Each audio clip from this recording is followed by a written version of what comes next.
Ready to pop the question? The jewelers at BlueNile.com have got sparkle down to a science with beautiful lab-grown diamonds worthy of your most brilliant moments. Their lab-grown diamonds are independently graded and guaranteed identical to natural diamonds, and they're ready to ship to your door. Go to BlueNile.com and use promo code WELCOME to get $50 off your purchase of $500 or more. That's code WELCOME at BlueNile.com for $50 off. BlueNile.com.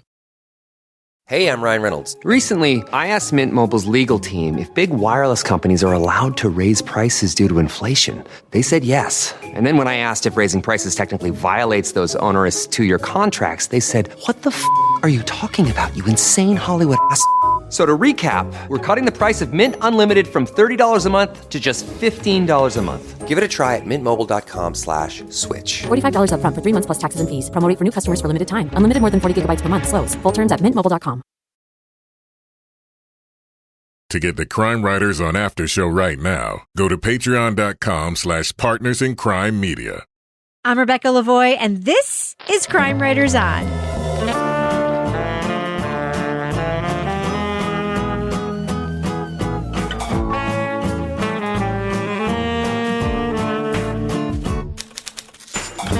Crime Writers On is the original true crime review podcast that digs into true crime, pop culture, other podcasts.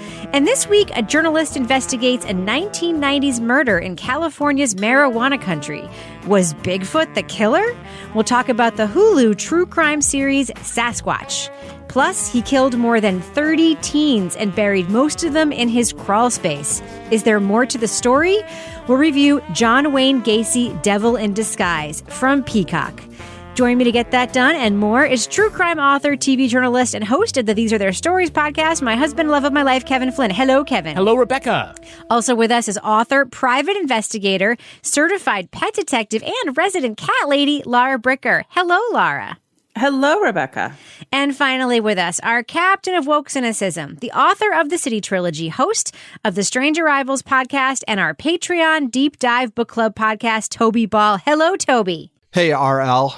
I feel like I am recording this podcast in another dimension because you guys have different scenery behind both of you. We're still in our closet. Laura, you are away on a trip, right? Because you're vaccinated and you can do such things. Yeah. We are down in the Space Coast of Florida. We saw a SpaceX launch yesterday. Fireman. Wow. Yeah. Thanks to Michelle Womble. She's one of our Richter Scale members who's awesome, and she lives in this area, has given me all sorts of great suggestions of things to do, and she clued me into the launch. And and Fireman Ken's taken up surfing. And what? You really take a beating learning to do surfing. True. Is Fireman Ken going to need a new moniker someday? Is he going to be Surfing Ken or Cruising Ken or, Hang 10 Ken, something like that? Malibu Ken? Is that where we're going with this? Malibu Ken. Oh, that's perfect. Maybe that's okay. That's it. That's the winner. Name. That's the winner. Yeah. And Toby, you look like you are in your family cottage on the beautiful Lake Winnipesaukee. Is that where you are? I am indeed. It's beautiful, but it's also 50 and rainy. Yeah. So, question about your background. When they built your family cottage, did they use all of the wood paneling in Home Depot or just some of the wood paneling in Home Depot? This is actually a not quite finished. They redid one of the sleeping porches. So it's in 80% done. Nice. So that's where I'm hanging out. Nice. So.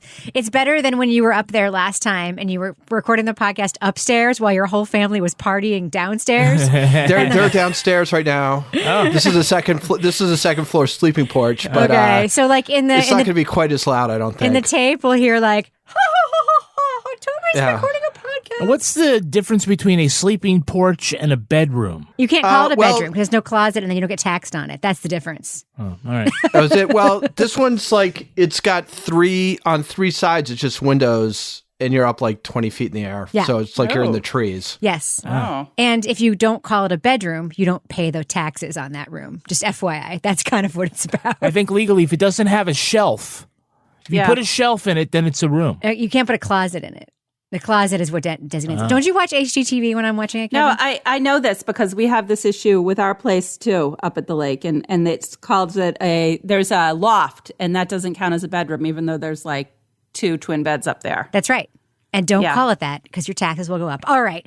Should we go ahead and record a podcast and review some stuff? Yes. All right. Let's get it done. Leading off. I mean, I got plenty of stories that, like, sitting around, like, shooting the shit with people, like, I'll lay out there, things that I experienced.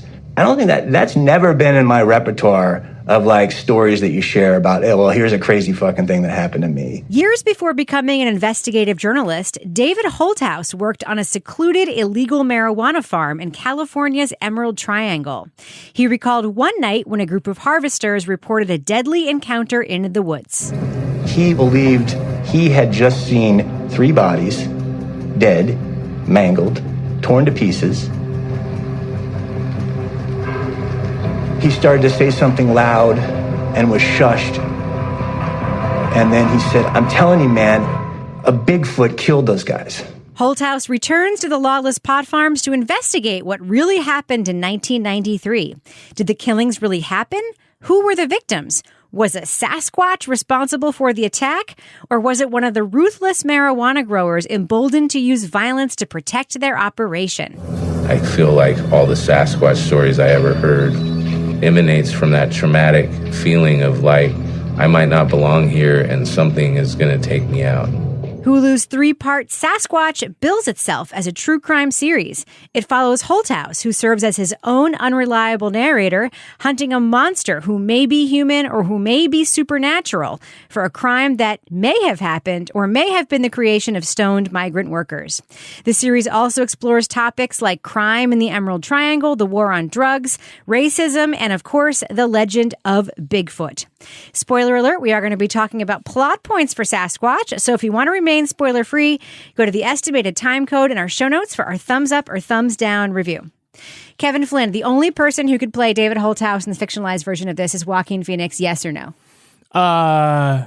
Probably. I don't know, he had some looks of some other...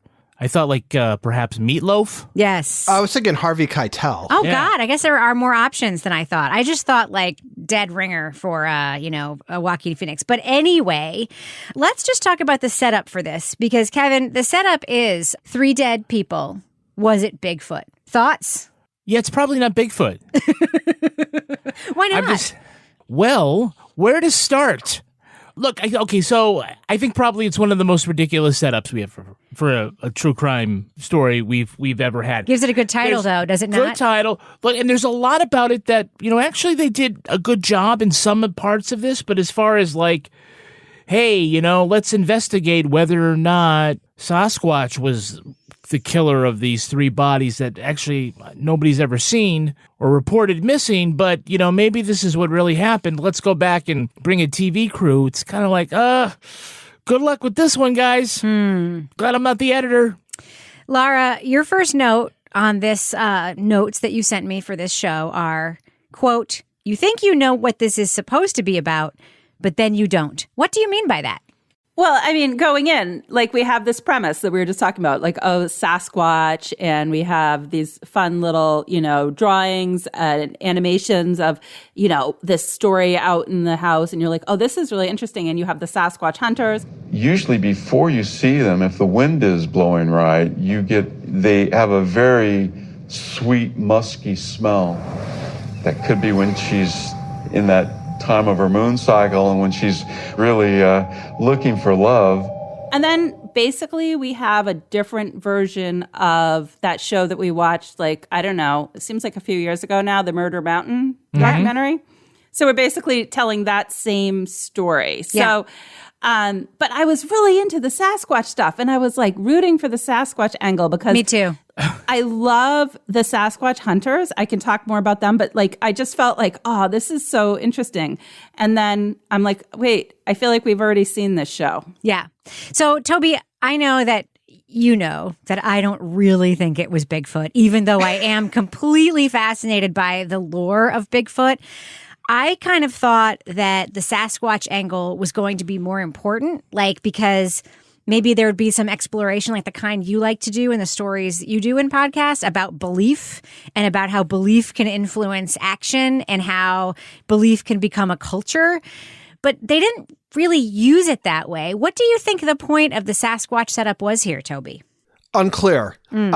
Although I think the thing is that was why it was interesting to David Holthouse, is that he remembered it that way, and that was why he went back to investigate it, I guess. That's the only thing that made sense to me. When this started, I was thinking about, do you remember Midnight Sun? Yes. That podcast? Yes. Which had a kind of a similar setup where it was sort of running across these mythical beasts. Whereas that one I kind of felt like, sort of as Kevin would say, stuck the landing with that opening. Like that really did ask some interesting questions. In this one, it basically seems like kind of a marketing ploy. Yeah. And then, ostensibly the reason why this guy went back to look into it is because did a Sasquatch really do it? Other than that, I don't really know. I think if they just said 3 migrant workers killed in, something Rock Road. Spy Rock, wasn't it? Spy Rock Road, right. I don't think that would have gotten the eyeballs as much as Sasquatch. It's true. It is a very good title, and it probably made some very, very good swag bags when they sent it out for reviewers and so forth. Kevin, there was some Sasquatch stuff in here, which to me was like the strongest part of the series. They got one of the guys who made the most famous Bigfoot film of all time, Bob Gimlin. If you've ever seen the one film that allegedly contains Bigfoot where he's sort of lumbering through the woods, we have that guy. Roger got his camera out.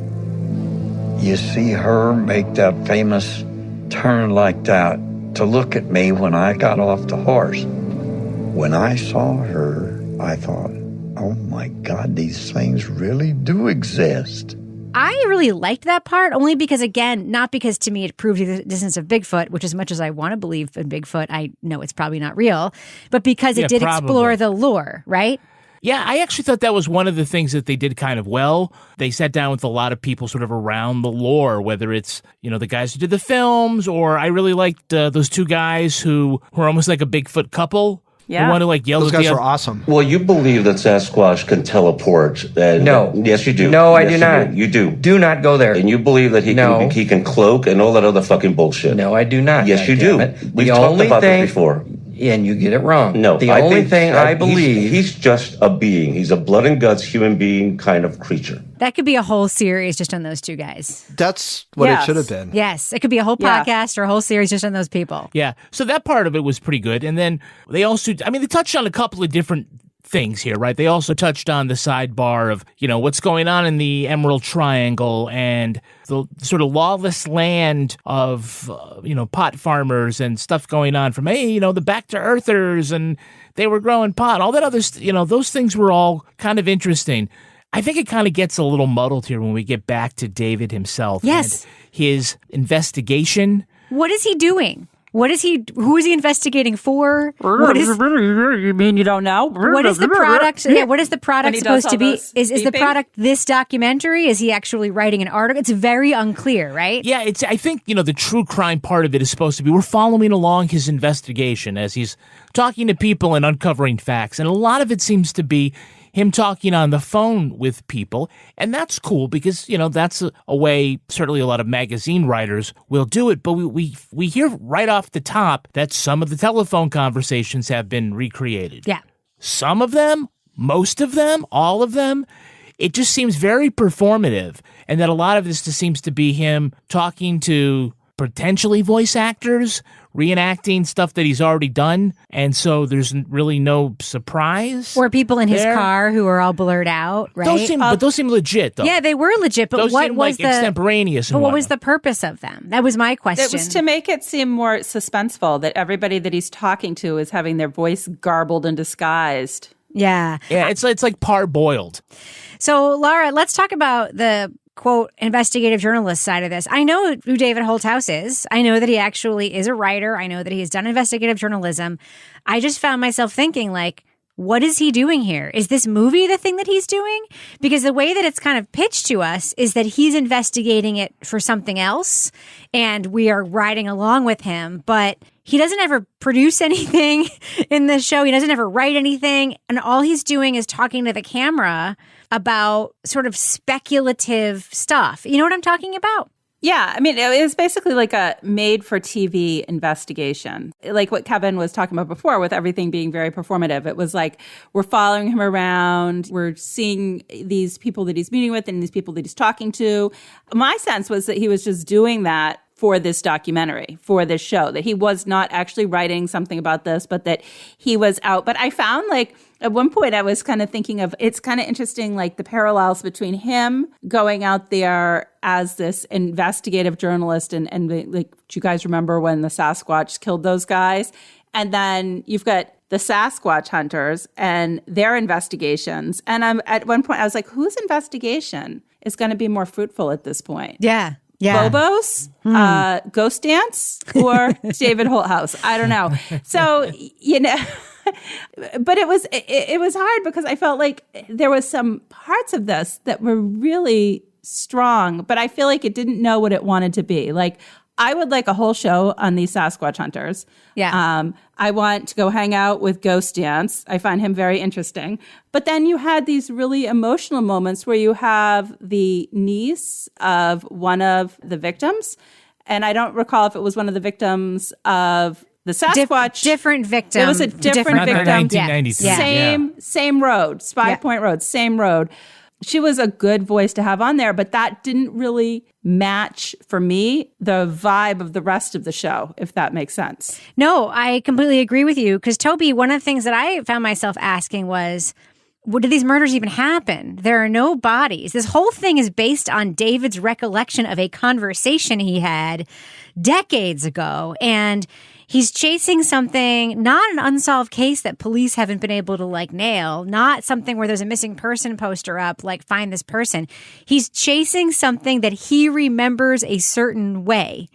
And that just strikes me as like an odd and not very concrete thing to like hang your journalism hat on. Does that make sense to you, Toby?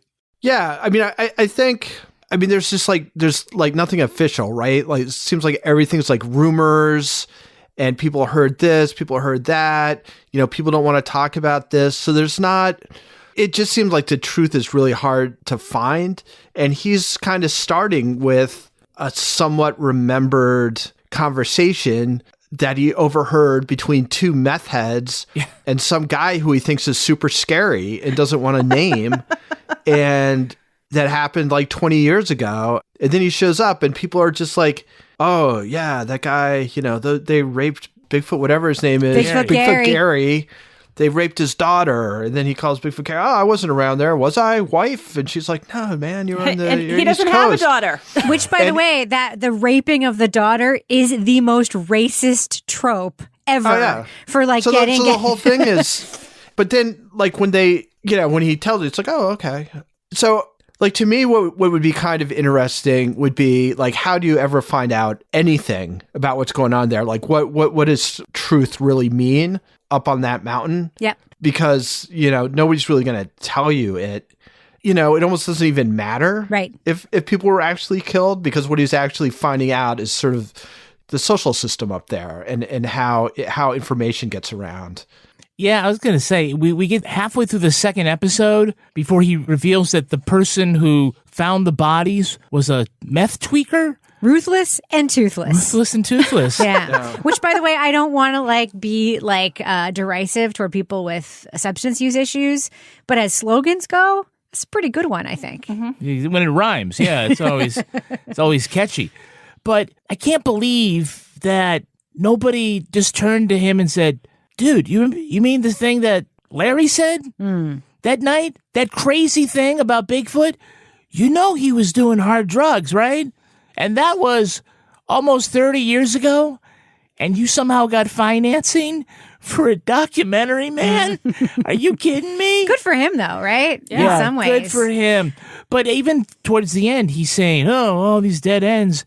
Getting frustrating. Yeah, it's getting frustrating. As viewers, we're frustrated too. We don't know which way to turn. None of this goes anywhere. Right. You know, when they said, oh, there was a guy and his name was Bigfoot Gary, I was like, oh, fuck. A twist. Wait a second. Maybe this impossible thing gets all pulled together. No, but that didn't go anywhere either. Yeah, because his wife sounded totally innocuous on the phone. I would have lost my mind if the whole thing was he heard Bigfoot and he thought Sasquatch, and that was what he remembered 20 years later. But that's what he says. That's what he says. He says, maybe I just heard Bigfoot Gary, and in my head, it turned into Sasquatch. It would have been that just, oh, God, that would have been horrendous. But that's the whole thing. Toby, like, there are no bodies. This isn't a crime we even know happened.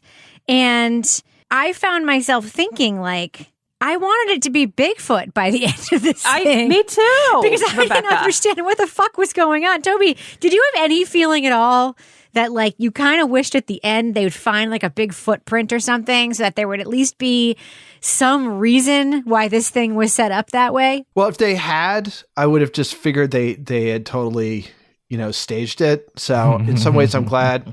The thing about the ending for this is that, to me, it was the exact same solution as every single Scooby-Doo episode ever, which is they made up a monster to try and scare away the people they didn't want around. So it's just basically like the minor 49er or whoever. And that's like supposedly the solution. It boggles the mind. Yeah. Is that why the animation that they used was like very Scooby-Doo? Scooby-Doo thing? It was very Scooby-Doo. I love the animation. I was hoping you'd be like, ruh-roh. You were a little disappointed that it wasn't Sasquatch, right? Well, no, in the end, I was amazed that I was. Disappointed. At the end, I was like, well, like it was the only thing that could possibly save us. Yeah. Was that it actually was Sasquatch. And then I'm like, I guess Sasquatch really wasn't the killer. Guess not. God damn All it. right. Well, I think we should do what we do. Let's let our listeners know. Should they check out Sasquatch and Hulu? It's a 3-part series about 3 perhaps unsolved, perhaps murders framed around whether or not Sasquatch actually committed this crime. Laura Bricker, what do you think? Thumbs up or thumbs down for Sasquatch on Hulu? Well, I want to give this a thumbs down, but I'm going to go with a thumbs sideways. And that's because this show actually was something that my teenage son, who doesn't even want to be in the same room with me at this point in his teenage life, actually wanted to watch with me. So for that in itself, I give it a thumb sideways. Also, I really enjoyed the Bigfoot people, Bobo, Ghost Dance. I mean, I was really into the Sasquatch hunters, and I thought they were very interesting. Overall, very dissatisfying ending, but it was something that Will and I bonded over, and we watched this together, and he was like, Mom, I think this is a comedy. It's really stupid. But he actually had a discussion instead of grunting at me, so thumb sideways. Toby Ball, what do you think? Thumbs up or thumbs down for Sasquatch? My recommendation is for people to watch the first episode and then just stop. Because after the first episode, I was like, this has got some potential. And then it just kind of went downhill afterwards. In some ways I feel badly because I think some of the stuff that was interesting, as Laura was saying, it's already been covered in Murder Mountain. Yeah. And Murder Mountain was so good. Yeah, Murder Mountain was awesome. So if Murder Mountain didn't exist, I might watch this and be like, well, there's some interesting stuff about the culture and all that, and that kind of redeemed it. But because Murder Mountain does exist and is a lot better, I give it a thumbs down. I mean, it wasn't horrible, but it's not great. Kevin Flynn. Yeah, I'm going thumbs down. I thought, like the first 20 minutes, it was interesting. I was surprised at how well it was set up. But, we're spoiler free and I don't want to spoil who the killer is because maybe it's Bigfoot. Oh, God. Well, I wish. You wish. Yeah, look, I mean, some of the things were done pretty well. I thought that it was better than it ought to be for a series called Sasquatch. But in the end, a journalist can interview a subject who is an unreliable narrator. The journalist can't be his own unreliable narrator. And that's kind of where this goes off the rails, that in the end, there is no there. And the there could have been a Sasquatch. So I'm a thumbs down. Kevin, I completely agree with you. I really wanted this to be better. Well, there is one magical thing that would have made it better.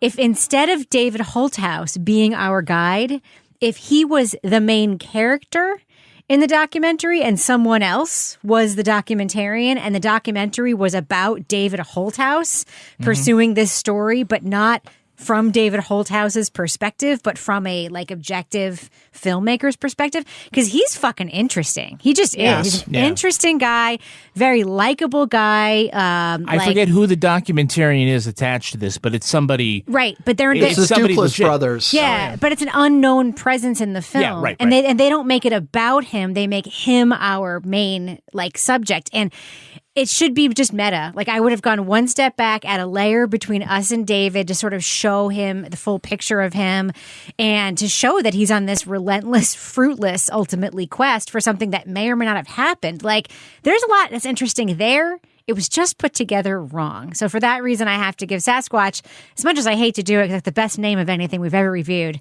got to give the thing a thumbs down. Sorry, Sasquatch. When you're ready to pop the question, the last thing you want to do is second-guess the ring. At BlueNile.com, you can design a one-of-a-kind ring with the ease and convenience of shopping online. Choose your diamond and setting. When you find the one, you'll get it delivered right to your door. Go to BlueNile.com and use promo code WELCOME to get $50 off your purchase of $500 or more. That's code WELCOME at BlueNile.com for $50 off your purchase. BlueNile.com, code WELCOME. Ryan Reynolds here from Mint Mobile. With the price of just about everything going up during inflation, we thought we'd bring our prices down. So to help us, we brought in a reverse auctioneer, which is apparently a thing. Mint Mobile Unlimited Premium Wireless. How to get 30, 30, bit to get 30, bit to get 20, 20, 20, bit to get 20, 20, bit to get 15, 15, 15, 15, just $15 a month? Sold! Give it a try at mintmobile.com/switch. $45 up front for 3 months plus taxes and fees. Promo rate for new customers for limited time. Unlimited more than 40 gigabytes per month. Slows full terms at mintmobile.com.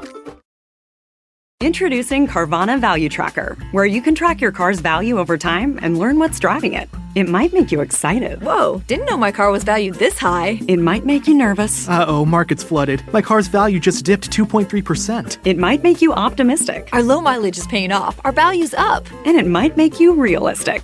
Car prices haven't gone up in a couple weeks. Maybe it's time to sell. But it will definitely make you an expert on your car's value. Carvana Value Tracker. Visit Carvana.com to start tracking your car's value today. All right, Kevin, here we are in the business section. Ba-da-ba-da. Ba-da-ba-da. What have we got going on our Patreon right now, Kevin?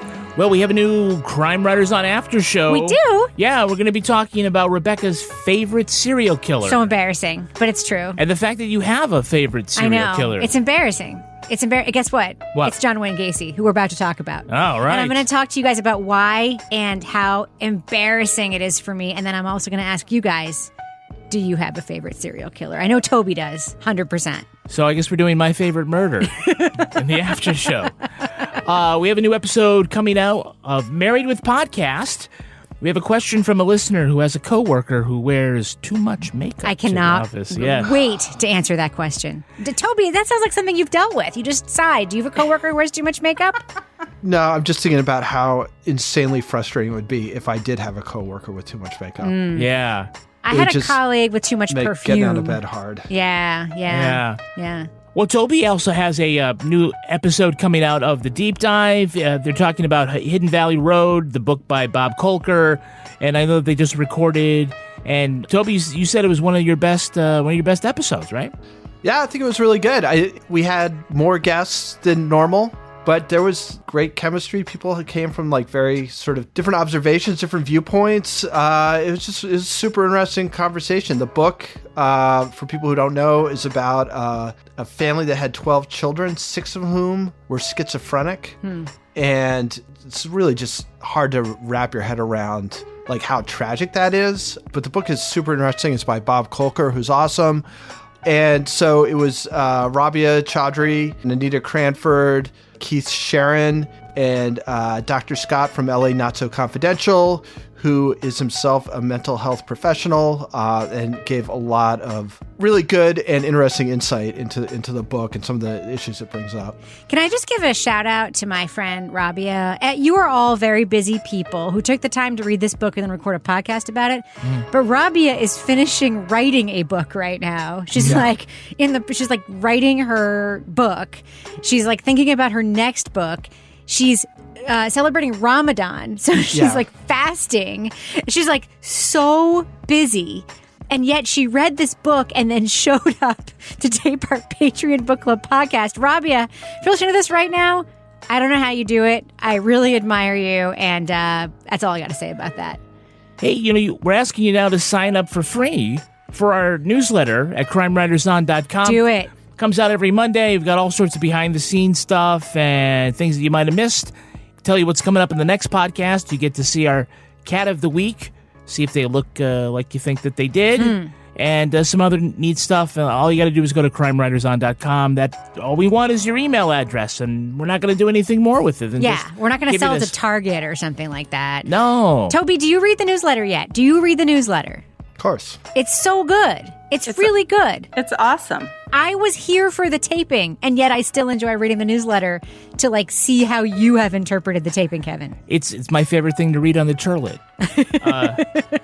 It's satisfying. All right. So, Kevin, before we end the business section, do we have any Patreon patron saints of the week this week? Our Patreon patron saints are Andrea Fox and Jennifer Jackson. Bless you. And thus ends the business section. Moving on. Investigators know there are bodies or parts of bodies still to be dug out of this muddy crawl space. The police have been answering hundreds of telephone calls from the families of missing teenage boys all over the country. Before the murders, Gacy was well respected in his community. He was the most prolific serial killer in the United States. John Wayne Gacy, who worked as a Chicago political operative and, most disturbingly, as a children's clown, murdered at least 33 teens and buried them in the crawl space beneath his Des Plaines house. In light of all that has been used against me in the media, they've created this fantasy monster image, and it's been going on for the last 12 years. And I've had no comment, and I had no need to talk to the media for the simple reason that they were looking for sensationalism and they were looking for the monster. Even after his 1978 arrest and 1992 execution, Gacy continues to fascinate police, journalists, and armchair detectives. Did the frequent traveler murder elsewhere? Did he have accomplices?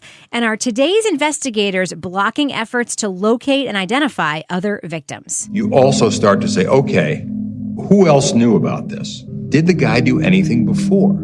Is there a police record? Is there something we can find out? In John Wayne Gacy, Devil in Disguise from Peacock, we hear from the killer himself in an extensive video interview conducted before his execution. The 6-part series meticulously chronicles Gacy's life and crimes, then goes further to explore lingering questions about the murder spree of the man known as the Killer Clown. Spoiler alert, we are going to be talking about plot points for John Wayne Gacy, Devil in Disguise. So to remain spoiler-free, go to the estimated time code in our show notes to hear our thumbs up or thumbs down reviews. Now, Kevin, we were watching the first couple episodes of this, and I kept turning to you and saying, this is classic true crime in every way. It hits all the boxes, and it's meticulous, right? Yeah, absolutely. I certainly think the first 4 episodes, I guess just sort of chronologically. The first 3 are just the case. Yeah. Everything getting up to his execution, I thought was a great chronicling of his life and his crimes. And look, I'm not someone who has a favorite serial killer. I'm not a serial killer fan. I know the people who are. That's just not my thing. No one's a fan of serial killers. No. We're fascinated by serial I think killers. that maybe you need to listen to other kinds of true crime podcasts, and you'll find out, that people are, let me tell you about my favorite serial killer. And they do that, and that's just not me. But I thought I learned an awful lot about this killer and his crimes, and it was terribly interesting to watch him talk to essentially an FBI profiler, but an interviewer, and sort of talk about his life. And even though he's full of shit when he says, well, I don't know how those bodies got under my basement. Except that I put them there. He goes back and forth. I keep waking up and there's dead bodies in the house. Look, I still thought it was terribly fascinating. To my understanding, there was a total of 29 bodies or 28 bodies were found on the property. 27 of them under the house. And the rest? One was under the driveway, one was under the garage. But I thought that was all done very well. They got even though it was 40 plus years ago, they got a lot of important people, the cops, the prosecutors who were involved in the case, and their perspectives are really interesting. Family members of the victims. Yes. They got a lot of family members of the victims. I mean, it definitely wasn't a Gacy. I mean, it was Gacy-centric, but it really balanced, I think, the impact of Gacy's crimes in a way that, this, when I say it was classic true crime, Laura, what I mean is, there are tons of documentaries like this, which just tell you what happened, right? This happened, and then this happened, and then this happened, and there's old footage or whatever.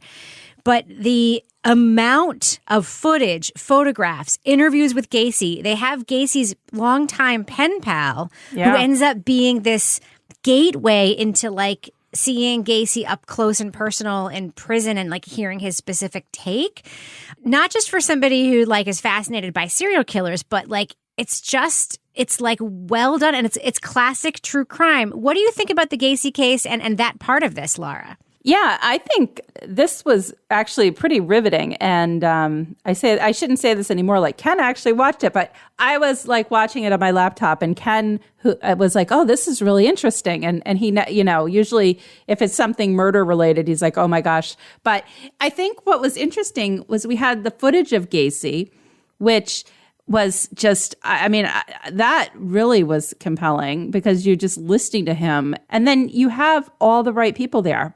I don't know. It's just the way that it was told just moved it along and kept your interest. And I didn't know that much about this case, so I learned a lot. But it was like, even, the detectives who were talking about their trailing him and how he's like, "Oh, you want to like have coffee tomorrow morning, or you guys want to come in and warm up and use the bathroom or whatever." It was just fascinating. But I think it was him as a character and having that footage and having that interview. I don't know why. All I could think was like Boss Hogg and the Dukes of Hazzard. Every time he started talking, he looks like him to me. Oh my God. And he was 37 when he's arrested, and he looks like he's 70 fucking years old. Yeah. It's incredible. It's incredible. But I can we talk about him? Because like one of the things about him is just he's so different. I think that's what it is than so many of the serial killers where they are antisocial and they're not personable. And the way that he, he's in prison for a year and, not very long on that original sex charge. Yeah. And he gets them a freaking mini golf course. Yes. That's like my favorite part. I was like, and he's like running the place, but he's like Andy Dufresne in the Shawshank Redemption in his prison. Like, he's running the place. He's the head cook. He's in the Christmas choir. He got them a golf course. You could see why he'd be let out and everyone would think it was fine, even though he committed this horrible sex crime. His ability to lie in the moment, like, it makes you believe that if you met him at a bar at an airport, he'd be fine. He'd be like, "Oh, I met this interesting guy in a bar in an airport who like randomly had 33 dead bodies in his basement. Yeah. He says he didn't do it. I mean, he doesn't seem like he did." And then like in the next minute, of course, he's like, "Show me this neat trick with handcuffs." Exactly. So Toby, I know this isn't necessarily your kind of thing. I'm just going to say that up front because I know you. I've been doing this podcast with you for 6 years. But I do want to get your take on a character in this, which is Craig, who is the Gacy. I love how they call him the John Wayne Gacy correspondent, as if like that's his full-time job as a reporter. No, he's a literal correspondent. We now go with Gacy correspondent Craig Bowley at the scene. Craig, what can you tell us about Gacy? So just to talk about him as a character for a little bit, because he obviously had fascinations of his own. He started corresponding. He seems to see Gacy for who he is, full of shit. Yet he develops this really close relationship with him. What do you think of him just as a character in the world? Yeah, I wish maybe they'd talk to him a little bit more about his own sort of interest in it and like why he was that way, and that he clearly has time on his hands, and why would you spend it getting to know a serial killer instead of your neighbors doing something constructive or whatever. I don't get it. There's a lot of people who are fascinated with serial killers. He clearly is one of them. I clearly am not. So it's kind of hard for me to wrap my head around why that would be something that he would find important to do.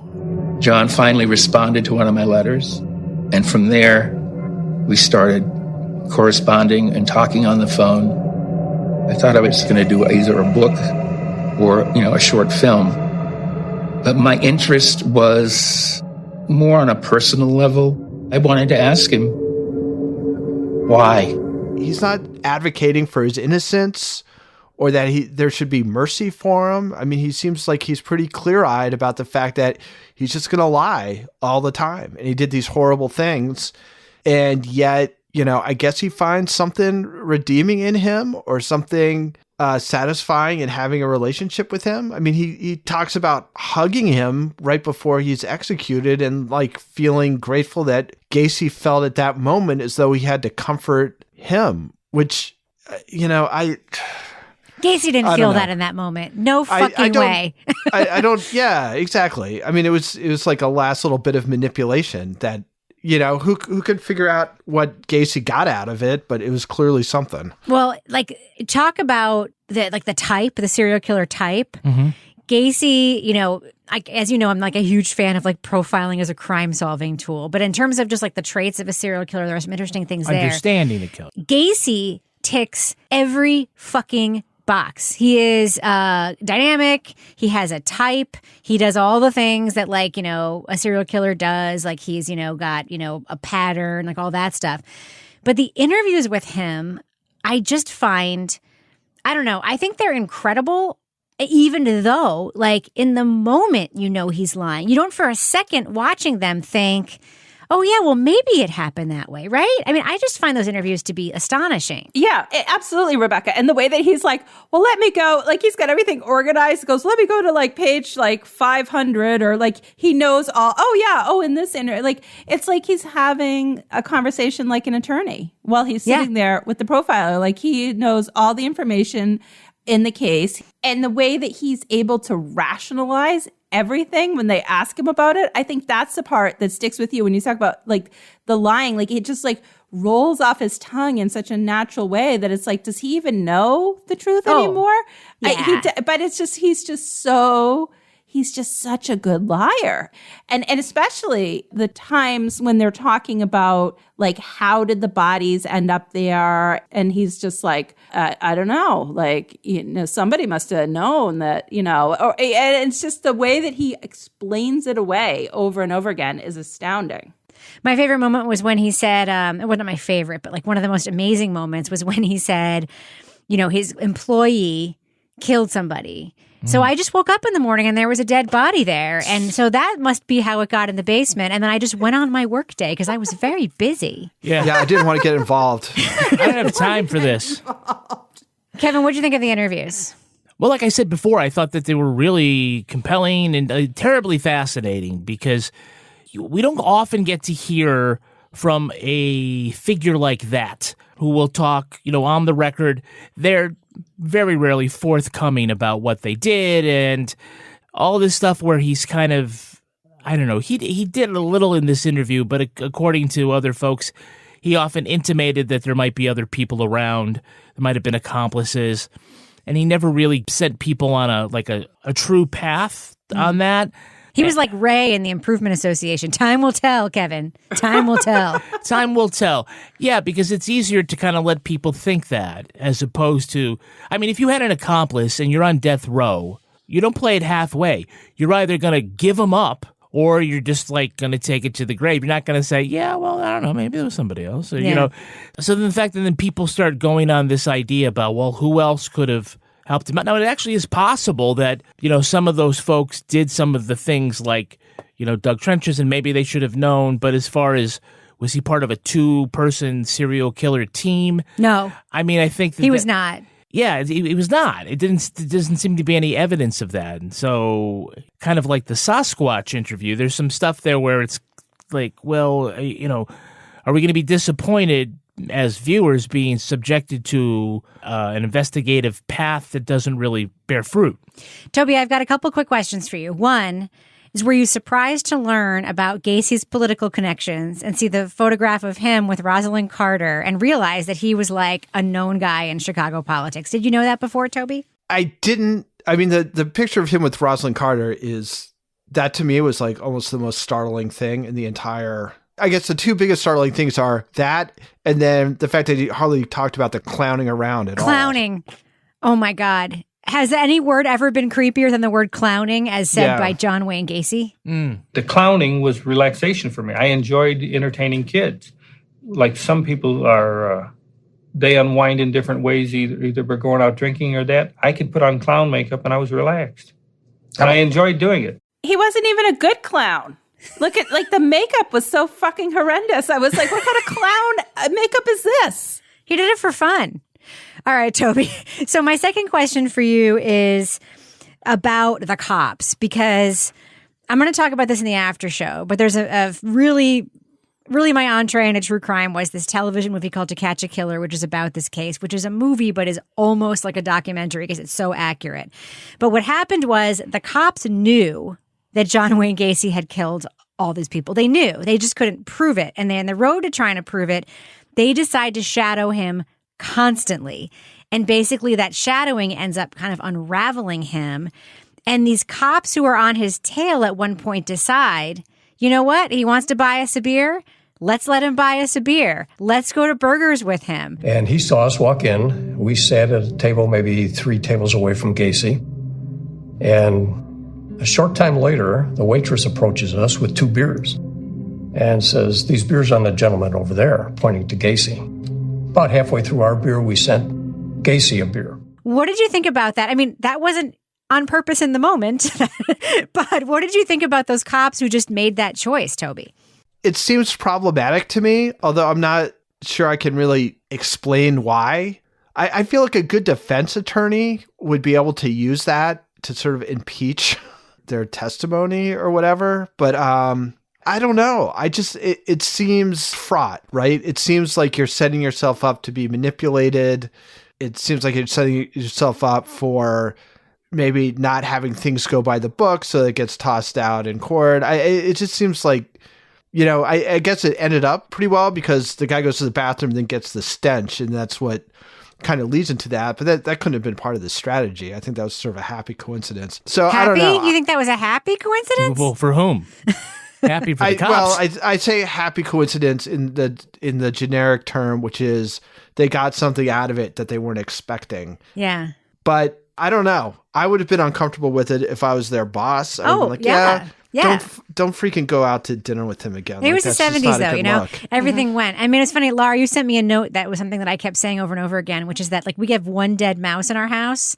Like, and for a week, I'm like, find that dead mouse. Get rid of that dead mouse. It's horrendous. It's unbelievable, the idea that, like, all those bodies were there and that when the heat would kick on, it was just like, unbelievable. Well, and the ex-wife, she was also talking about the smell, and she was like on him about like, why does it smell? And he had all these excuses, and it was just, I think, a sign of Gacy's arrogance that he was manipulating the situation. He was running the situation. He thought he was doing such a good job that it didn't even register that stench in his house was going to be an issue when he invited them in, because he was just convinced that he was like the mastermind.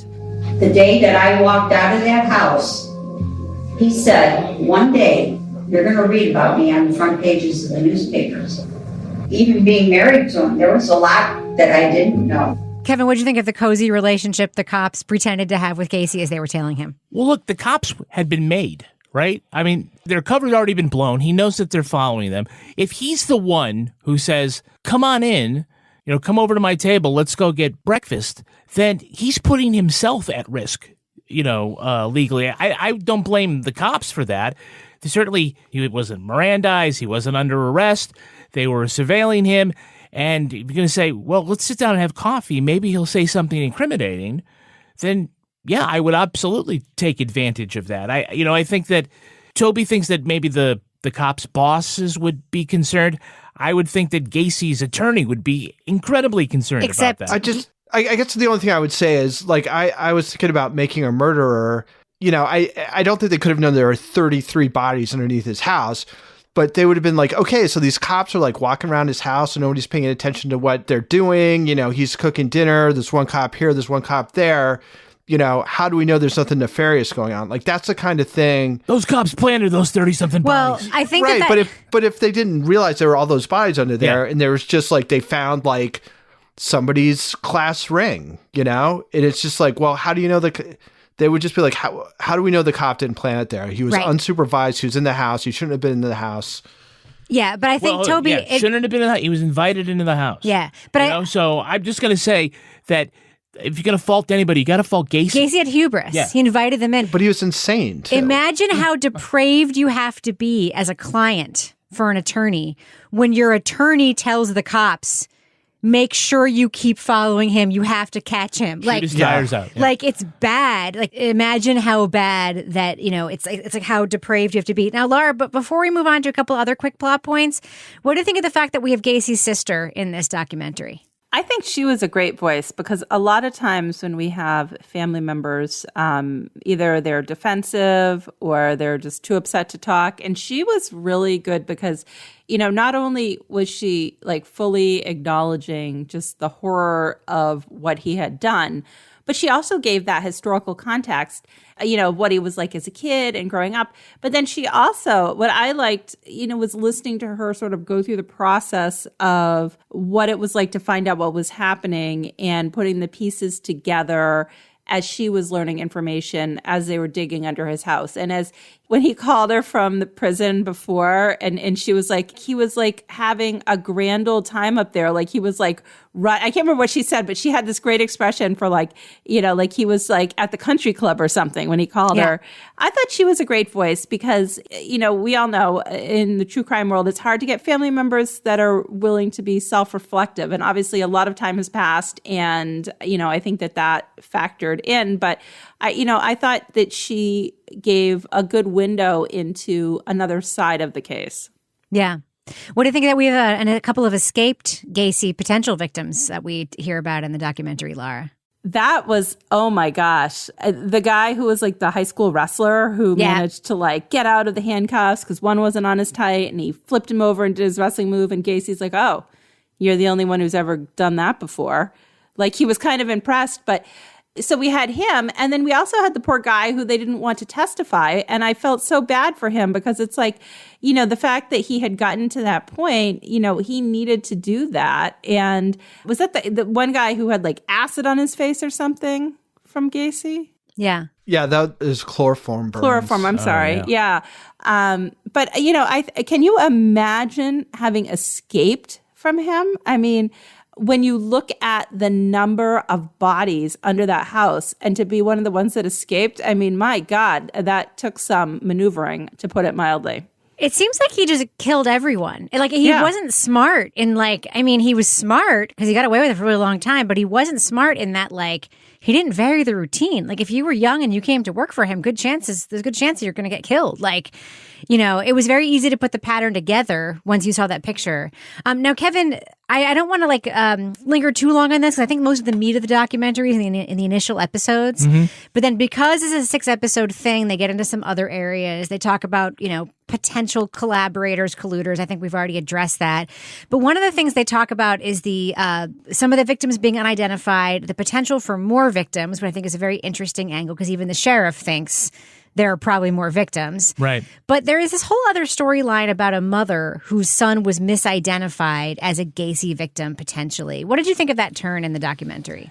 I didn't know what to quite make of that story because the way it was presented, it seemed like the two sides, and one side being the attorney for the family, and the other side being the current sheriff. John Slattery? John Slattery. Look-alike? He's got some hair. Yeah. He's got some Erica Boysian hair. So it seemed like what they were talking about two different cases, right? It just seemed like they were talking past each other on what the facts were without any corrective context coming from any place. If one side is going to say they did all this ground penetrating radar and they found, I think the number was like 19 places to dig, but they only dug 2. And then we cut to the sheriff and said we dug all these different places. Well, why not confront the sheriff with saying, well, no, you only dug in 2. And he can say, no, that's not true. Or we dug 2 places and it encompassed this whole area. Something like that. I just didn't quite know who to kind of believe in this. Why we were supposed to believe somebody. Yeah. Obviously we have, I'm going to say an unsatisfied customer, but you've got a mother who's displeased and just doesn't believe the story, but there's not a lot to prove that it's him and not a lot really to refute that it isn't. Right. I actually have a theory about what happened there. Yeah. I think there's a good chance her son was a Gacy victim, but they said that they removed all the heads from all the victims so that they could maybe in the future identify them through dental records or whatever. there's an outstanding chance that she got the wrong set of remains. I mean, that's another possibility that they kind of leave unexplored. And a couple of things in the last few episodes like that, like weird possibilities kind of unexplored. Well, I think we should do what we do. Let's let our listeners know, should they check out John Wayne Gacy, Devil in Disguise? It's on Peacock, which you can get for free through your Comcast app if you're a Comcast subscriber, or you can do as Laura did and get the free trial and binge the thing and then let the free trial expire. Laura Bricker, what do you think? Thumbs up or thumbs down for John Wayne Gacy, Devil in Disguise? I'm going thumbs up with this. I think that this was really interesting. There was a lot of good voices, a lot of historical context. I think that having the interview footage of John Wayne Gacy himself was huge. I think it maybe went on like one episode too long. I would have been cool with 5 episodes instead of 6. But overall, I just thought it was really engaging and interesting and also horrific. But if this is a case that you want to know more about, this is a show that I would definitely recommend. Toyobot, what about you? Thumbs up or thumbs down for John Wayne Gacy, The Devil in Disguise? This is a little bit of a hard one for me because, to be quite honest, I have no interest in it at all. There's a really interesting New Yorker article from the early 90s where a New Yorker journalist interviews Gacy, and I haven't read it in 20 years or something, which I thought was pretty interesting, but it was a little bit more about Gacy just not thinking clearly. And I think it comes across to a certain extent, though they don't call it out quite as much as this documentary, where he's able to talk very seemingly lucidly while he's saying things that are just have no basis in reality whatsoever and are just really easily refuted. But because he had so much confidence in what he's saying, it seems real. Anyway, it's a long way of saying, yeah, I don't feel like I can give it a thumbs down because I think it's very well made up until the last episode, which I was just like, why are we watching this? Yeah. It didn't make any sense to me. It's kind of like somebody made a really nice meal of food that I don't like. So do you say, no, you suck? No, you say, this is a good meal of stuff that I don't like. So I give it a thumbs up with that big caveat. If you're like into the serial killer stuff, I think this is probably like awesome. So it's like you're a vegetarian and someone served you the best meatloaf that's ever been made, right? Yes. What about you, Kevin Flynn? Thumbs up or thumbs down for John Wayne Gacy, Devil in Disguise? Yeah, I'm going to go thumbs up. It's not a big thumbs up. I thought that the first couple of episodes were really good. I thought it was an excellent job of recalling the whole John Wayne Gacy case, especially if you're someone who doesn't have all of this stuff memorized like many true crime fans do.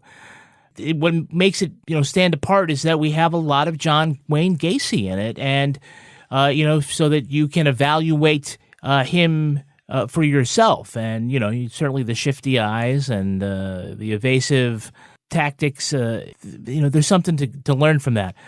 I'm not really sort of interested in further conspiracy theories. I think there is some legitimate questions about whether or not there were other victims. Because he was so prolific, to think that maybe he just started killing and burying bodies when he was in the plains probably doesn't make a lot of sense. But as far as theories and conspiracies that law enforcement is doing all it can to keep from embarrassing people who worked there 40 years ago by not wanting to find out more about Gacy, I don't know if I'm buying any of that. But it's still a good pick. So thumbs up. Yeah, I'm going to give this a thumbs up. I will say episodes 5 and 6 fell a little flat for me.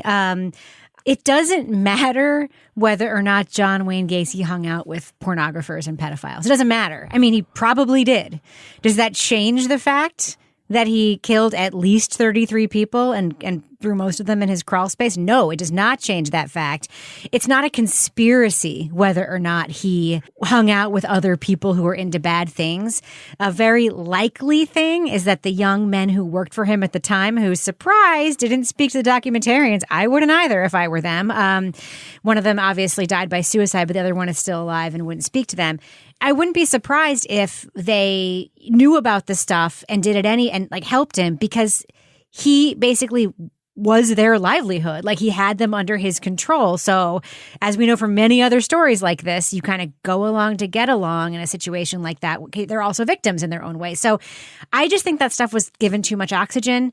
I think the stuff around, other bodies being elsewhere is way more interesting. I would have rathered a 5-episode series that just covered whether or not there were more victims and not got into that thing. So that to me was the word on this. But there's so much stuff here to me that is just true crime, excellent, done so well. I have to give this a thumbs up. Aside from the fact that it's a case that's fascinated me for my entire adult and young life. Big thumbs up for me for John Wayne Gacy, Devil in Disguise. When you're ready to pop the question, the last thing you want to do is second-guess the ring. At BlueNile.com, you can design a one-of-a-kind ring with the ease and convenience of shopping online. Choose your diamond and setting. When you find the one, you'll get it delivered right to your door. Go to BlueNile.com and use promo code WELCOME to get $50 off your purchase of $500 or more. That's code WELCOME at BlueNile.com for $50 off your purchase. BlueNile.com, code WELCOME. Hey, I'm Ryan Reynolds. At Mint Mobile, we like to do the opposite of what Big Wireless does. They charge you a lot. We charge you a little. So naturally, when they announced they'd be raising their prices due to inflation, we decided to deflate our prices due to not hating you. That's right. We're cutting the price of Mint Unlimited from $30 a month to just $15 a month. Give it a try at mintmobile.com/switch. $45 up front for 3 months plus taxes and fees. Promo rate for new customers for limited time. Unlimited more than 40 gigabytes per month. Slows full terms at mintmobile.com. Introducing Carvana Value Tracker, where you can track your car's value over time and learn what's driving it. It might make you excited. Whoa, didn't know my car was valued this high. It might make you nervous. Uh-oh, market's flooded. My car's value just dipped 2.3%. It might make you optimistic. Our low mileage is paying off. Our value's up. And it might make you realistic. Car prices haven't gone up in a couple weeks. Maybe it's time to sell. But it will definitely make you an expert on your car's value. Carvana Value Tracker. Visit Carvana.com to start tracking your car's value today. Now it's time for my favorite part of the podcast, a little something I like to call the crime of the week. It was an emergency stop for a car on I-95 in Daytona Beach. The driver told 911 her passenger, a 71-year-old mother, was struck by debris that smashed through the windshield. While attending to the large bleeding gash on her forehead, a passing motorist learned what caused the wound. He found a turtle on the floor of the car. It seems the reptile was crossing the interstate when it got flipped like a tiddlywink and blasted its way through the glass. Despite the laceration, the unidentified woman was not seriously hurt. Neither was the turtle, who, according to the Associated Press, was released into nearby woods. The incident left the driver shell-shocked. I see what you did there. But, She told the 911 operator, quote, "I swear to God, this lady has the worst luck of anything." Panel, getting hit by a high-speed turtle is very bad luck indeed. What other act of misfortune is likely to befall this woman? Laura Bricker, what do you think? Well, if she's staying in the Daytona Beach area, I think she needs to move along. I mean, she could accidentally end up in the Daytona 500. You've got Motorcycle Week, wet T-shirt contests. I mean, there's a lot. It's rocket launches, debris falling. She needs to move out of Daytona because I mean, the possibilities are endless at that point. What do you think, Toby? What other act of misfortune is likely to befall this woman who got hit with a high-speed turtle? I think, I don't know if it was in high school or middle school or something, but I think my sister, when we were going down to Florida, read somewhere about walking catfish in Florida, and it totally freaked her out, and she didn't want to go. So I think that would be my guess, would be being swarmed on by walking catfish. Oh, what do you think, Kevin? Well, after getting struck with that tortoise, well, then she's probably going to get struck with that giant rabbit that we talked about last week. The hare, the giant hare. Just slightly afterwards. Yeah. I don't know. I got 2 words for everyone. Florida man. Yeah. Florida man. There's got to be a Florida man somewhere in this story. All right. We should probably end the show. But before we do, Laura Bricker, do we have a cat of the week this week? We have some cats this week, Rebecca. So I don't know about you guys. You guys are dog people. So you probably have envy when friends of yours get like new little puppies and you're like, oh, they're so cute. I want to go steal them. I'm having big envy of Dan Toohey and Jen Stevens. And they're adorable kittens, Yaz and Crew. Oh my God. Twin kittens. They're twins. I can't even tell them apart. They're like these little tabby Maine Coon Neither cats. can they. They're like, it's a cat. It's something. Who are Dan and Jen? Dan Toohey is my colleague, my beloved, best friend at work colleague. They lost their cats a year or two ago, and it was really sad. They were catless for a long time, and they just got these twin kittens that they literally cannot tell apart. It's pretty great. They are adorable. And Dan says that it is easier to buy, they've wanted kittens for a long time, but it's easier to buy illegal drugs, or so he'd guess, than procure some cats. And he's not wrong. The kitten market is insane since COVID. Everybody wants a kitten. So they found them, and he said just having them around the house, his blood pressure has gone down. Jen wanted something to snuggle with that would fill her Instagram feed with cuteness. The best thing, according to Dan, is they're so funny together. We're mixing them up all the time, and they do everything together except for photobombing Zoom calls. They do that one at a time.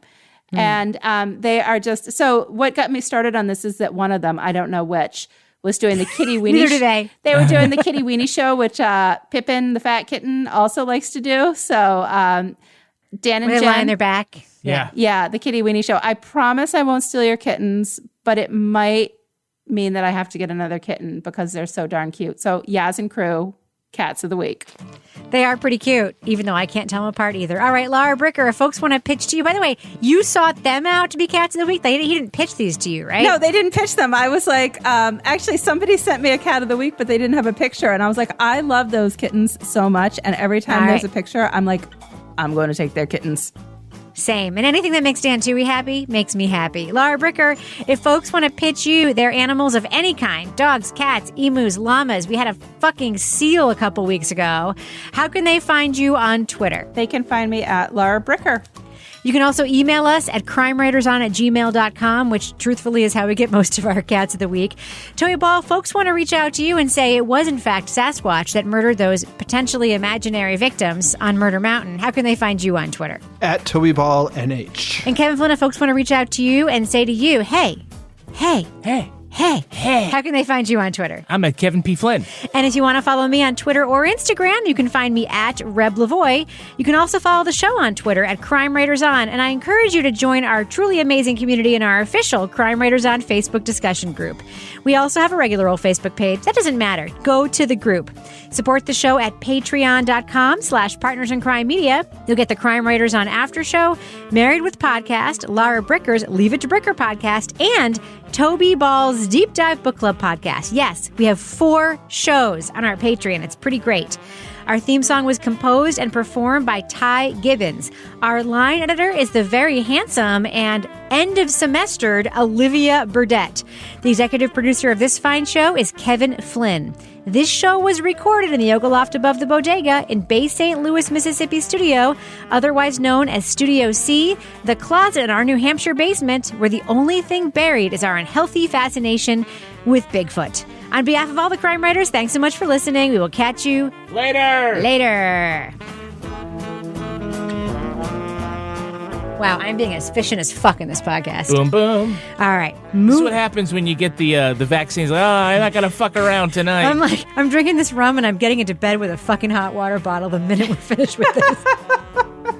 Why, you just got you got your second shot? Yeah, I got it yesterday and I feel horrible. Okay. Do you? Yeah, real bad. I felt bad the first time and I thought, everyone said it only happens. Save it for the after show. Okay.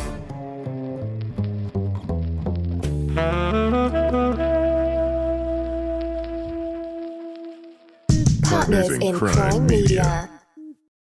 Well, shopping for a car? Yep, Carvana made financing a car as smooth as can be. Oh, yeah? I got pre-qualified instantly and had real terms personalized just for me. Doesn't get much smoother than that. Well, I got to browse thousands of car options on Carvana, all within my budget. Doesn't get much smoother than that. It does. I actually wanted a car that seemed out of my range, but I was able to add a cosigner and found my dream car. It doesn't get much... Oh, it gets smoother. It's getting delivered tomorrow. Visit Carvana.com or download the app to get pre-qualified today.